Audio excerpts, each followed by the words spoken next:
C'est une bonne voiture de pêcheur ça.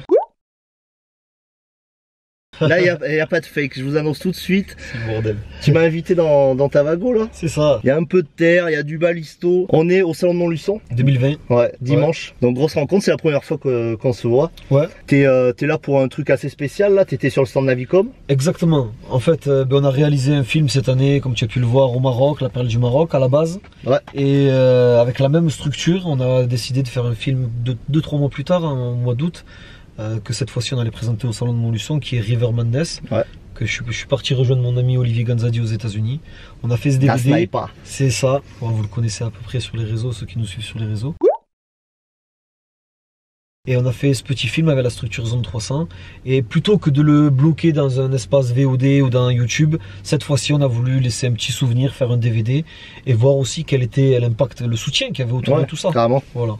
Et donc on est venu sur le stand Navicom. Navicom nous a permis, parce que Zone 300 ça développe la pêche, mais c'est surtout axé sur la chasse. Ouais. C'est un peu un Netflix de la chasse et la pêche, comme on l'a dit à plusieurs reprises. Carrément. Et du coup ils n'avaient pas vraiment trop d'intérêt actuellement à venir sur le salon.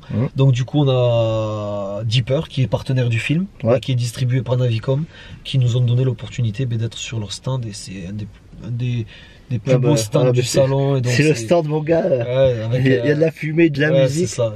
Non, ça a géré et franchement on est content. T'as rencontré du monde, il y a du monde qui est venu te checker. Il y a les amis, il y a les gens qui nous suivent sur les réseaux sociaux, il y a les gens qu'on voit qu'une fois tous les 2 ans. Carrément. Les gars des équipes différentes, tu travailles avec des équipes avec qui moi je m'entends super bien, notamment chez Carpsion et tout ça. Donc c'est des gens qu'on voit de temps en temps par-ci par-là, on se croise des fois peut-être au bord de l'eau quand on voyage un petit peu de part et d'autre.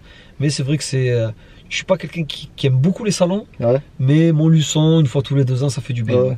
Quand tu les fais, tu prends du plaisir. C'est ça, vraiment. Et Olivier, tu le connaissais d'avant ou tu l'as rencontré là-bas? La connexion, elle s'est faite. La connexion, elle s'est faite il y a à peu près 4 ans. On est rentrés en même temps, moi et lui, et lui, il diffusait pas sa pêche sur les réseaux sociaux, à part sur Instagram. Et moi, j'étais pas Insta à l'époque, j'étais juste Facebook. Et on s'est connus par le biais d'Skills, qui a monté le groupe Carp Crossing. On avait été recrutés à peu près à la même époque.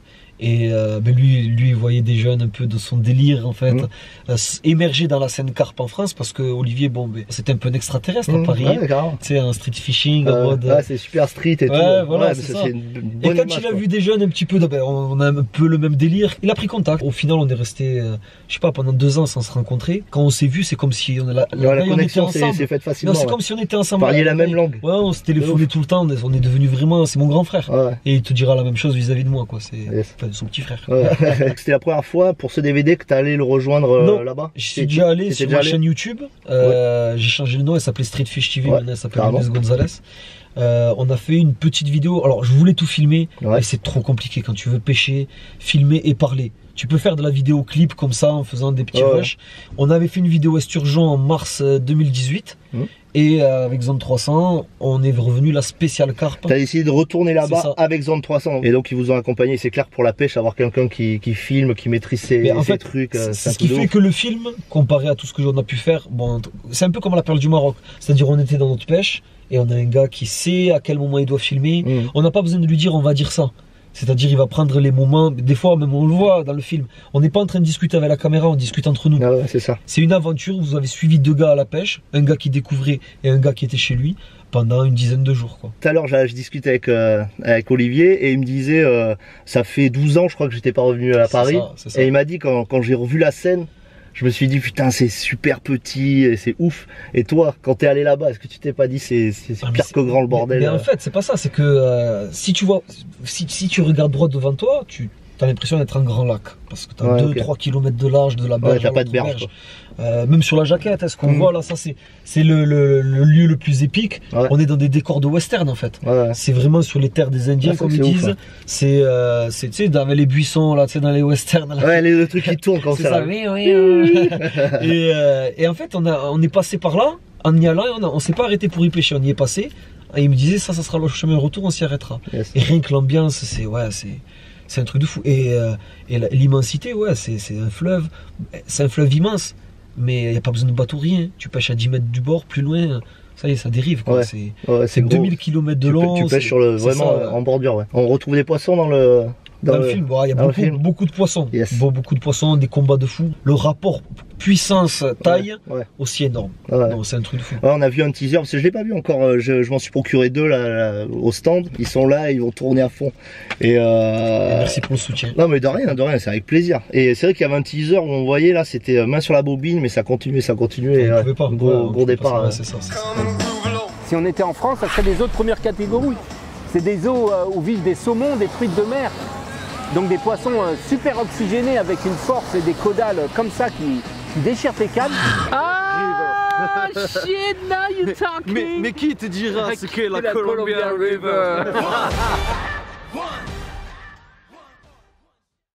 On aborde vite fait très rapidement un petit peu l'esturgeon, et sur zone 300 il y aura tout ce qu'on a fait pendant cette pêche. On a fait quelques petites pêches à l'esturgeon, mais ça sortira juste sur la plateforme zone 300, c'est pas dans le DVD. Voilà. Mais est-ce que les esturgeons tu vas les prendre sur les mêmes spots que les carpes? Pas du tout, pas du tout. Justement Olivier, ce qu'il a galéré, c'est parce que là-bas il n'y a pas d'information, il n'y a rien. La pêche pour eux c'est le saumon, c'est la truite de mer, c'est l'esturgeon.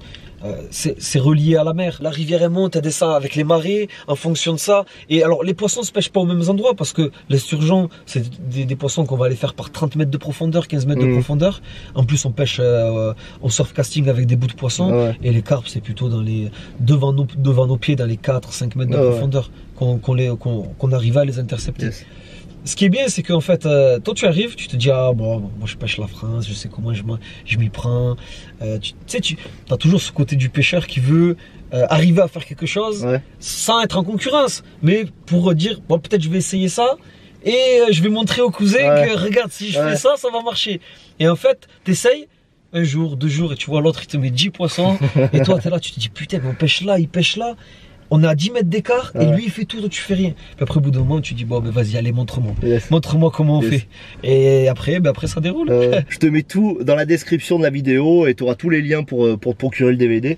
Et dernière chose, on te souhaite quoi pour cette année là? Tu vas aller pêcher où? Qu'est-ce que t'as, des objectifs, des trucs ou pas? Ah ben cette année, alors déjà je sais pas, des objectifs c'est peut-être c'est con de dire ça, mais j'ai des envies, des envies de pêche spéciales, des envies. Alors ce que j'ai fait, c'est que depuis 4 ans je pars partout. J'ai bougé, même j'ai voyagé en France, je suis allé un peu partout, mais j'ai picoré partout. J'ai picoré partout et j'ai pas eu forcément beaucoup de résultats, mais j'ai voyagé, j'ai fait l'aventurier, je me suis régalé. Mais je commence à avoir envie aussi d'avoir du résultat. Et je sais que dans ma région à Toulouse, il y a de quoi faire autour. C'est juste que j'aime bien voyager, mais aussi chez soi, quand on commence vraiment à prendre du temps, à préparer les zones, amorcer à l'avance et tout ça. Cette année, mon objectif, c'est plutôt de miser sur du rendement un peu. J'ai envie de me faire plaisir, toucher un peu les quelques beaux poissons qu'il y a dans la région, connus et si possible pas connus, c'est ceux-là qui m'intéressent le plus. S'ils existent, on les cherche, des fois il y en a des surprises. Et après, au niveau des réseaux sociaux, au niveau de tout ce que j'aime bien apporter, parce que moi la photo, c'est une passion aussi prenante pour moi que la pêche. Donc photo, vidéo. Là je suis en train de faire un bilan de ma saison 2019 où je reviens sur tout, même sur ça. Et pendant que je l'explique en fait, ça va dérouler. C'est une image de tous mes échecs, les endroits où je suis allé, où je me suis cassé les dents, les endroits où j'ai réussi. On reprend tout et ça devrait sortir en 4 vidéos. Une vidéo pour l'hiver, une vidéo pour les 4 saisons. On le retrouvera sur ton YouTube. Petite invitation dans la voiture, c'était lourd. Dans ma résidence secondaire, il faut savoir que je dors. Je vous dis la vérité, c'est super bien d'avoir un camion, mais ça rend fainéant. On n'a plus envie d'aller pêcher sur les bons spots, on veut là où le camion il peut se garer. Allez les amis, à bientôt.